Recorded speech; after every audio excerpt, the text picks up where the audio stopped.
Hello welcome back to माय channel. अच्छा लोगोफोर दिनैहाय आंनि गोसो गोरबो सिंनिफ्राय नोंथांमोन बयखौबो बराय हरलायबाय।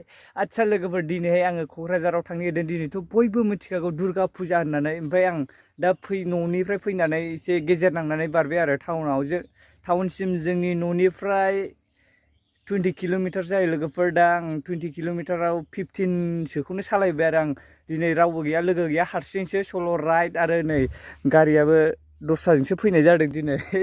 बेनो आरो लोगोफोर लेडिसफोरनिसो दिनैनि गारिया स्कुटि।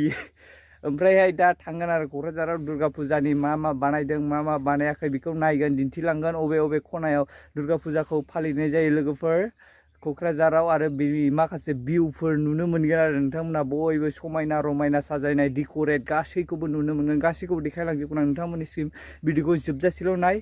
अब्ला दायो थांनोसै लोगोफोर, बारा गोबाव खालामना डाइरेक्ट जायगायाव सहैनायखौ लासिगोन। अब्ला थौदो नोंथांमोना आंजों बयबो नायफालांबाय थादो। अब्ला लोगोफोर दायो आङो आंनि जार्निखौ स्टार्ट खालामफिनबाय। भिडिअखौ जोबजासे नाय, गोबां समायना रमायना बुस्थुबो नुनो हागौ लोगोफोर। आरो दुर्गा फुजानि नामै आङो सासे गार्लफ्रेन्डफोर नागिरलाहैनो थांनो नागिरदों आरो।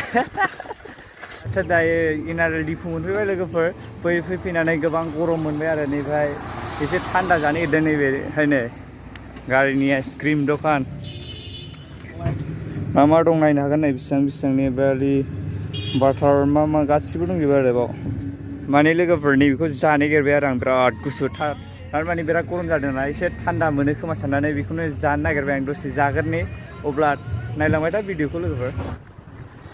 फाइनालि लोगोफोर आङो दायो शान्तिनगर मोनफैबाय आरो शान्तिनगरनि माखासे फुजा होग्रा जायगा, माखासे दुर्गा माखौ फालिथाय नुथाय, माखासे डेक'रेटफोरखौ नोंथांमोननो दिन्थिलांगासिनो आङो। नोंथांमोना नायनोल' रेडि जादों।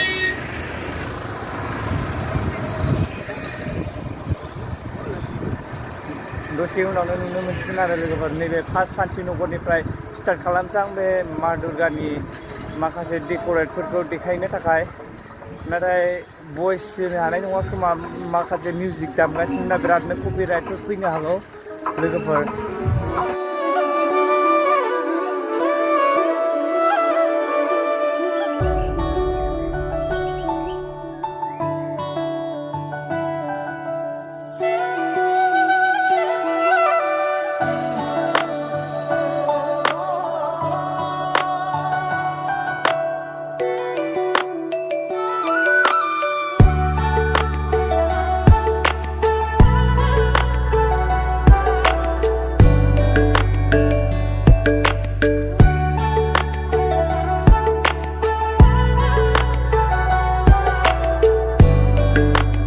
नैबेबो जाहैबाय शान्तिनगरावनो आरो बिराद मोजां समायना रमायना डेक'रेट खालामदों आरो नैबेहाय गेटआव। ओमफ्राय नैबेहाय सेल्फि लाग्रा आरो फट'शुटनि थाखाय बानायनाय जादों। नैबेहाय गासिबो ओरैहायबो दंजोबो। नै बे शान्तिनगरावनो आरो ओरै बिराद बरियायैनो बानायनाय जादों बेखौ लोगोफोर। अब्ला भिडिअखौ नायलांबाय दा, आं दायो सिङाव हाबलांसै बेयावनो।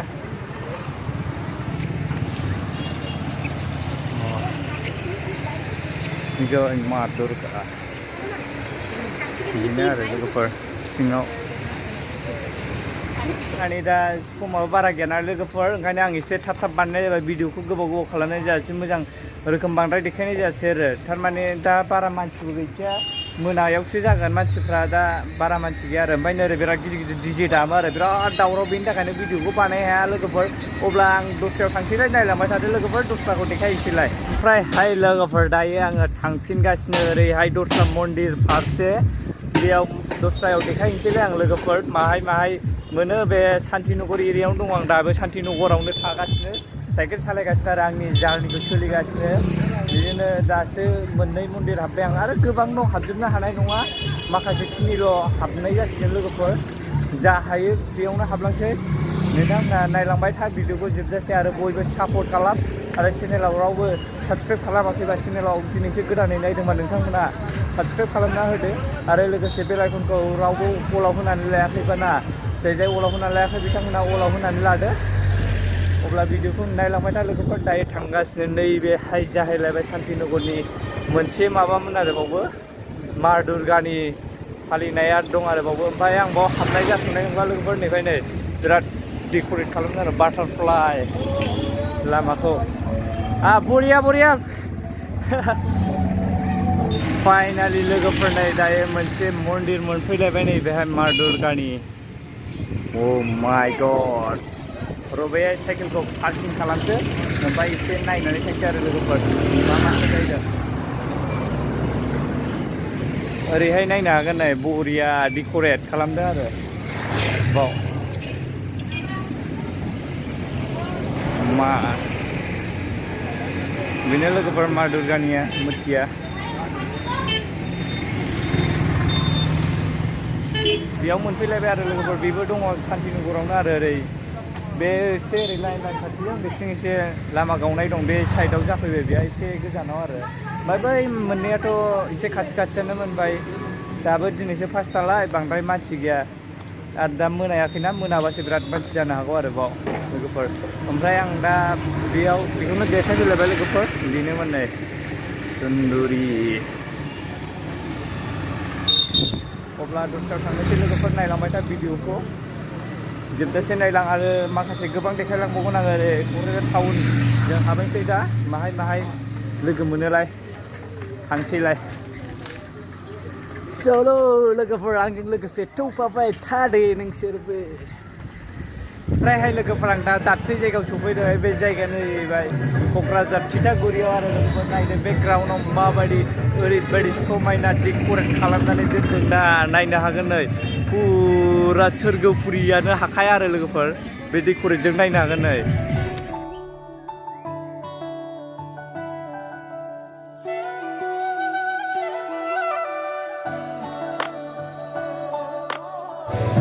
अब्ला नायलांबाय दा लोगोफोर आं लामा बारस'बाय नै बिराद भिर ना ओरैबो गारि फैयो बेनिखायनो नै अ माय गड सोरगोफुरियानो हाया लोगोफोर सोरगोआव थानायफोर बायदि नुयो नै बेफोरखौ नायदो डेक'रेटआ ओरैबायदि बरिया बानायदोंना बुंनोनो नांला आरो लोगोबा बेबायदि जायगायाव फैनो कपिराइटसो फैगोन नामा मिउजिक दामगासिनो बेकग्राउन्डआव ओमफ्रायहाय नायदो लोगोफोर बेखौ गासैबो थुलाजों बानायनाय जादों आरो खुनजों बिराद मोजां बानायदों आरो लोगोफोर बेखौ नायनो हागोन नै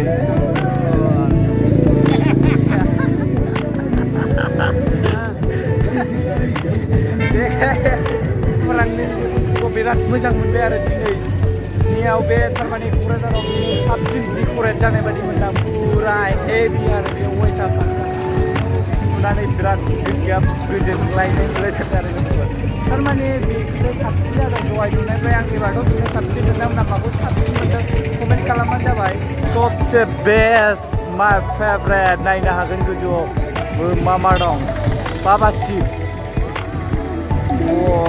हमनो हाया आरो बायदिसिना दंजोबो आरो भगबानफोर बाव गासिबो नै बेयाव गोबां फट' लानो हागौ दा मोनायाव लोगोफोर मानसिफ्रा गोबां फट' लागोन आरो बाव साइसआव नायबानो बिराद मोजां नुगोन मोनायावथ' नायदों ओमफ्राय आं सिङाव हाबनानै नायो लोगोफोर मा दं मा गैया नोंथांमोननोबो खिन्थालांगोन सिङाव मा दुर्गानि मुर्तिखौ नायनायनि सिङाव माबायदि डेक'रेट खालामदों बेखौ अब्ला नोंथांमोना नायलांखाबाय थादोलाय ओरैहाय अब्ला दायो हाबलांसै आङो नै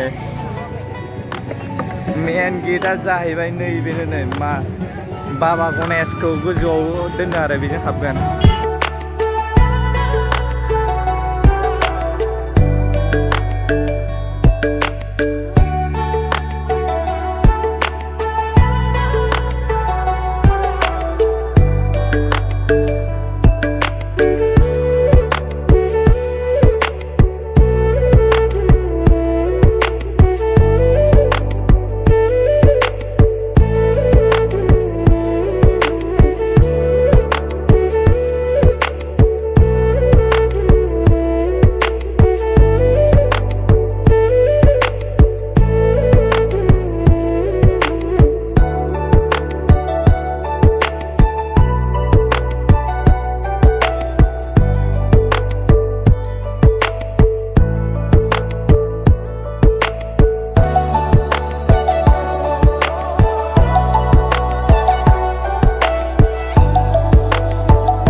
BN Bodo Vlog.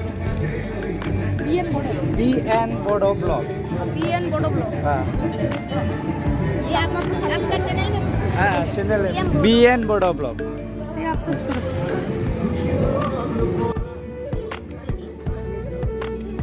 अच्छे से देना हाँ. देखेगा सभी को.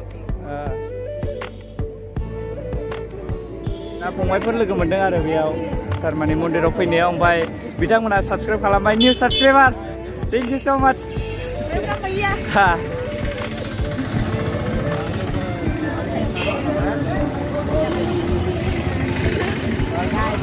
ओमफ्राय ओरैहाय डेक'रेटआ जाहैबाय नै बिराद बरिया आरो